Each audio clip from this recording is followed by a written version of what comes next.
साबिक रियासती वज़ीर व रुकन असम्बली सिद्दीपेट हरीश राव ने यदाद्री भुवनगिर में सदरनशीन जिले परिषद संदीप रेड्डी के साथ कांग्रेसी कारकुनों की बदसलूकी की शदीद मजम्मत की।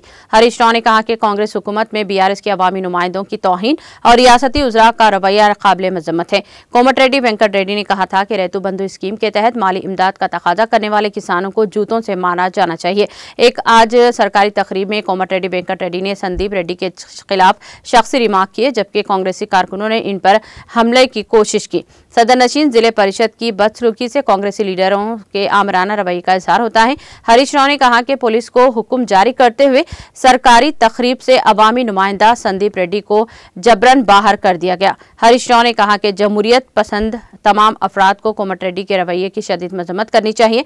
उन्होंने कहा कि कोमटिरेड्डी वेंकट रेड्डी फिलफोर सदरनशीन जिले परिषद संदीप रेड्डी से माजरत ख्वाही करें।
Ready, down, down.